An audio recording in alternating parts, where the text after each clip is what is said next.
Uma força imparável contra hordas de demônios, uma máquina de matar capaz de pilotar robôs gigantes, cavalgar dragões cibernéticos e causar terremotos com seus saltos. Doom: The Dark Ages é um jogo protagonizado pelo Doom Slayer, uma figura aparentemente inabalável, movido pela força do ódio. Você tá lá, pulando, atirando, esmagando demônios, trocando de arma no reflexo. Parece que você tá dominando o jogo, que é você quem decide, mas e se tudo isso for só aparência?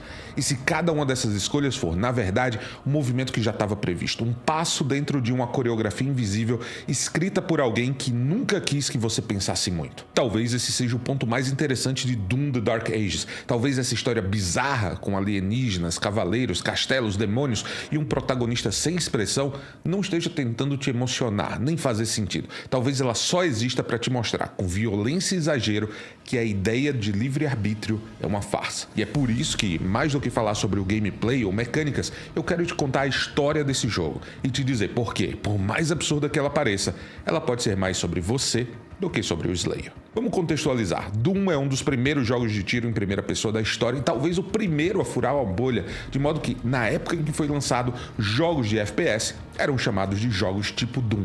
Aqui, você controla um personagem que sequer tinha nome, um soldado espacial que costumava ser chamado simplesmente de o cara do Doom, ou Doom Guy em inglês. Nos jogos clássicos, a gente acompanha essa figura tentando conter uma invasão a uma colônia de Marte, uma invasão à Terra e eventualmente avançando pelas hordas de demônios até decidir ficar no inferno para segurar a ameaça do lado de dentro, brigando numa luta sem fim. Desde o jogo de 2016, uma nova história vem sendo contada.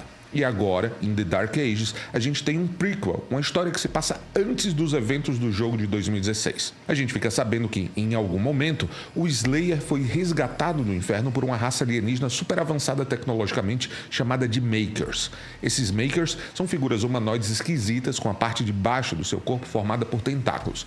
Eles se consideram deuses e muito superiores às demais raças, a quem geralmente se referem como mortais, embora eles também possam ser mortos, ainda que consigam viver por longos períodos de tempo. Esses Makers modificaram o Slayer, tornando-o muito mais resistente e poderoso do que um humano comum. Na verdade, muito mais resistente e poderoso do que qualquer outra coisa que a gente vê nos jogos. E desde então, ele é usado como arma pelos Sentinelas, que são habitantes do planeta Argente de Nur, que são aliados dos Makers e estão numa guerra contra o Inferno. Pelo que nos é mostrado, o Slayer não possui livre-arbítrio. Ele está sendo controlado por um dispositivo que está incrustado no peito dele e segue ordens de uma figura chamada Creed Maker. Enquanto essa guerra vai acontecendo, o Slayer é enviado em algumas missões. Às vezes ele está lidando com demônios no chão, mas existem momentos em que ele pilota um robô gigante para lidar com inimigos titânicos e colossais, e em outras situações ele também cavalga um dragão cibernético. Enquanto ele segue, aparentemente sem consciência, combatendo esses demônios, o líder das forças infernais, o príncipe Azrak, decide que enfrentar o Slayer diretamente é perda de tempo e, por isso, ele deve concentrar os seus esforços na busca por um artefato poderoso chamado de Coração de Argente, que é um artefato que é possuído pelos Sentinelas. Azrak, eventualmente, consegue encontrar o local onde esse coração está escondido e ataca esse posto. Já o Slayer, ao lado do rei Novik, consegue impedir que o Azrak tome esse coração. Novik, no entanto, desconfiado dos aliados Makers e do próprio Slayer, decide ficar com esse objeto. Quanta coragem. Podem acender.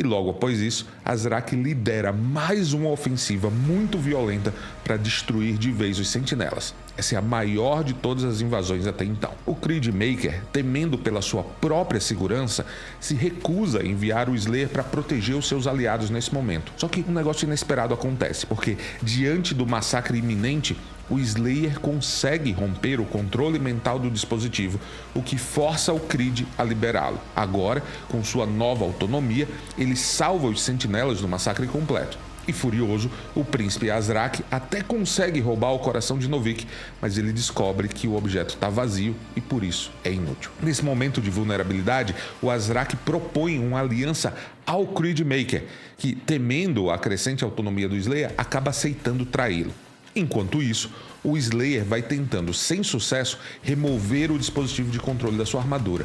E a comandante Tira, uma das líderes dos sentinelas, dá a ele uma nova missão, que é encontrar a verdadeira fonte do poder do coração antes que o Azrak consiga. Durante uma preparação para um ataque a uma fortaleza infernal, a Tira realiza um ritual ancestral para fortalecer o escudo do Slayer. Só que Creed, numa nova traição, envia uma gravação desse momento, desse ritual, para o príncipe Azrak, que acaba percebendo que Tira é a fonte de poder do coração. Os demônios então capturam a comandante e a levam para o inferno. O Slayer até tenta ir junto, mas o portal se fecha momentos antes dele conseguir alcançá-los.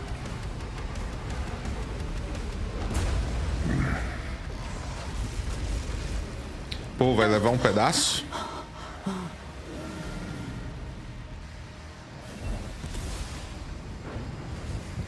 Ó, lá vem.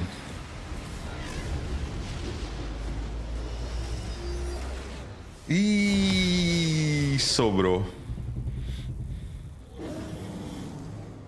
E se você chegou até esse momento do vídeo, você deve estar gostando. Então, eu vou pedir para você deixar o seu like, hypar esse vídeo e se inscrever por aqui pelo canal. Vale lembrar também que esse conteúdo só existe graças ao apoio dos espectadores. Os membros do canal têm vídeos semanais exclusivos de bastidores e acesso ao arquivo de lives por menos de R$5 por mês. Além disso, você pode contribuir em apoia-se/VictorCave e receber outros benefícios, como participar de sorteios de chaves e do grupo de apoiadores do Telegram. Com a Tira no inferno e sem um caminho claro para resgatá-la, o Slayer segue para uma solução mais drástica.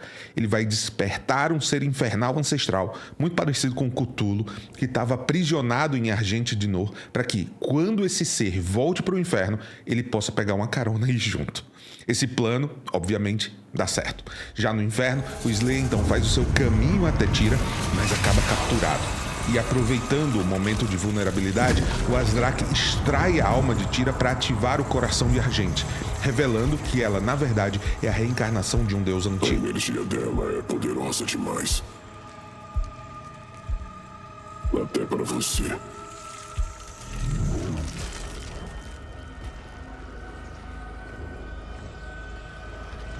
As sentinelas sabem muito pouco sobre si mesmas. Ela tem o espírito de um deus sentinela antigo, de um dos Amantesmas, que são descendentes deste reino aqui. Aqui a energia dela atinge todo um potencial.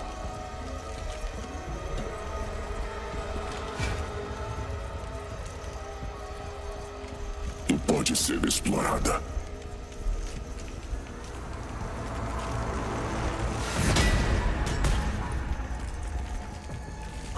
Devíamos matá-lo.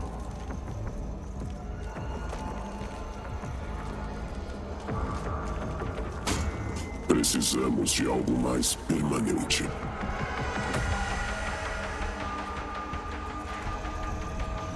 Etrigos, Zaraf, Mazikil.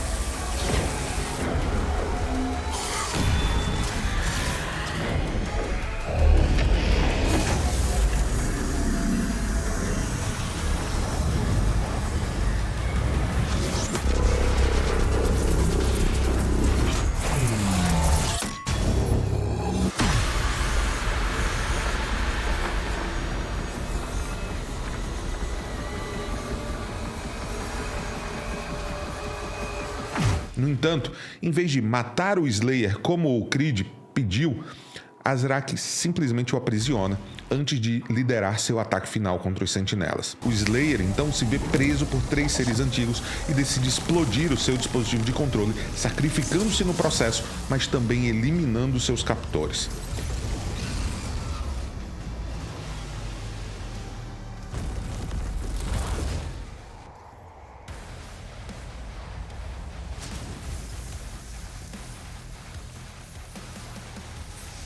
E é então que a gente passa a acompanhar a alma do Slayer tentando escapar do inferno e voltar ao mundo dos vivos.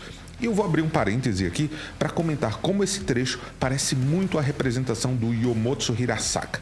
Esse é um local da mitologia japonesa, que é uma colina que marca o limite entre o mundo dos vivos e dos mortos, nas quais as almas seguem enfileiradas. Se você já assistiu Cavaleiros do Zodíaco, você deve lembrar desse lugar por conta do Cavaleiro de Câncer Máscara da Morte. Obviamente, existem outras representações semelhantes a de Doom desse ponto de não retorno. Em A Divina Comédia, por exemplo, Dante Alighieri descreve a sua própria entrada do inferno de forma não muito diferente, também tendo sido inclusive uma inspiração para o Kurumada Masami.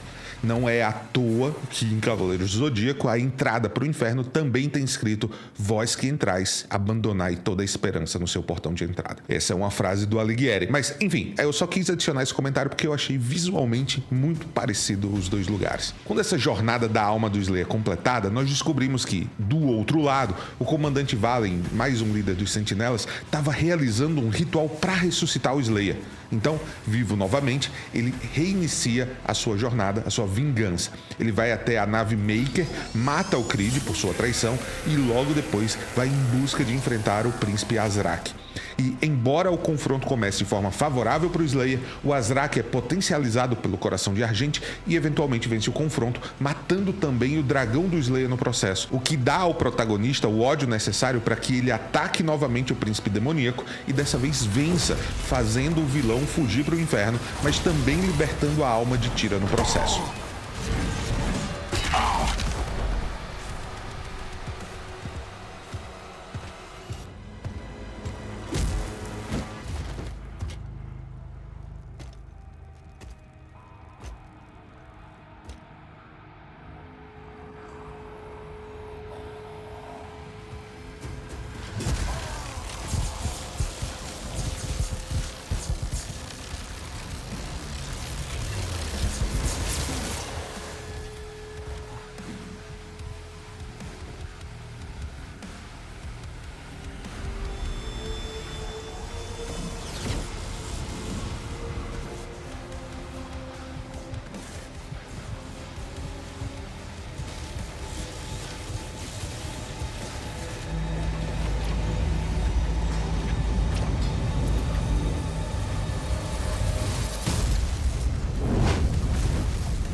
O sinal vital de Azrak ainda está ativo. Está transmitindo direto do inferno.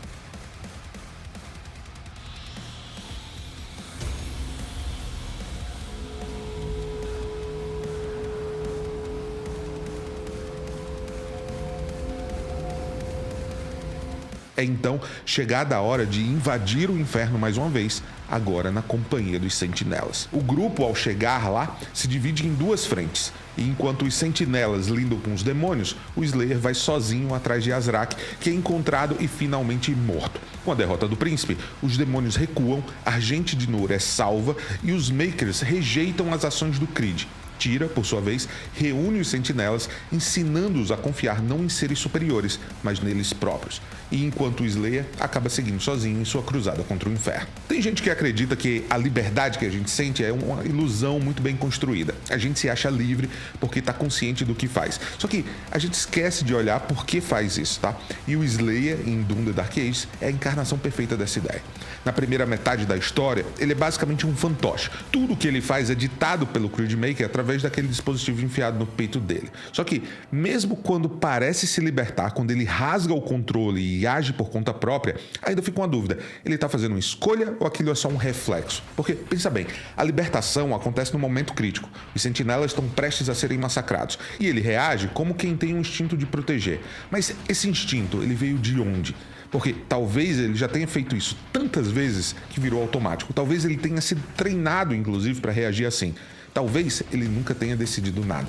E o mais curioso é que a gente, jogador, está exatamente no mesmo lugar. Porque Doom The Dark Ages é um jogo com a linha reta clara. Você anda, tira, mata, segue. Tem um ou outro desvio? Tem. Dá para pegar um item escondido, um segredo, um upgrade estético? Também tem, mas tudo isso foi colocado ali para você achar. Você não descobriu nada, você só seguiu um plano muito bem desenhado para parecer autoral. É como se o jogo sussurrasse: vai lá, explora, isso é liberdade. Só que a rota já estava marcada desde o início. E se isso não bastasse, entra o que Schopenhauer dizia: não é só que nossas escolhas são condicionadas, o próprio desejo de escolher já vem contaminado. Ele chamava isso de vontade cega, que é um impulso que mora dentro da gente que não passa pela razão. E olha aí o Slayer de novo. Então, mesmo quando ele não está mais sob o controle direto de ninguém, ele segue em frente, sem parar, sem pensar. E ele luta porque é isso que ele é. E isso parece liberdade, mas talvez seja só programação. Talvez a verdadeira questão aqui não seja se o Slayer se libertou, e sim se ele algum dia conseguiu escolher. A liberdade não está em fazer o que a gente quer, mas em compreender por que a gente quer fazer aquilo. E é exatamente aí que a história de Doom The Dark Ages se revela muito mais incômoda do que parece. Porque o Slayer rompe o tétero, o dispositivo no peito dele. Sim, ele explode seus grilhões. Mas essa explosão acontece no limite do desespero, no ápice da guerra, com todas as variáveis já postas em movimento, e tem como resultado a sua morte. Meu amigo, a liberdade do personagem só vem com a morte dele. Você tem noção do que isso representa filosoficamente? Enfim, ainda assim, ele age como quem escolhe, mas talvez ele só execute o que já era inevitável. E mesmo quando a sua alma escapa do inferno, ele não caminha livre, porque ela, na verdade, estava sendo puxada de volta para um ritual que já estava em curso. Ou seja, ele não é livre nem quando está morto. A suposta liberdade dele é sempre só mais uma engrenagem no plano de outro personagem. E talvez a nossa também. E aí mora a reflexão mais desconfortável, porque se o Slayer, com toda a sua força, com toda a sua brutalidade, ainda é uma peça num jogo de vontades alheias, o que é que a gente diz da gente, que aperta botões acreditando que estamos decidindo alguma coisa? Você acha que decide porque quer, mas você quer por quê?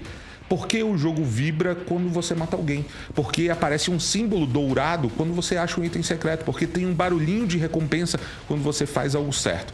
Você não está decidindo, você está reagindo exatamente como o Slayer. E talvez o jogo esteja tentando te dizer isso o tempo todo. Só que entre uma explosão e outra de um demônio, fica difícil de ouvir. Se esse vídeo te fez pensar, compartilha com alguém. Especialmente com aquele amigo que ainda acredita que está jogando por vontade própria.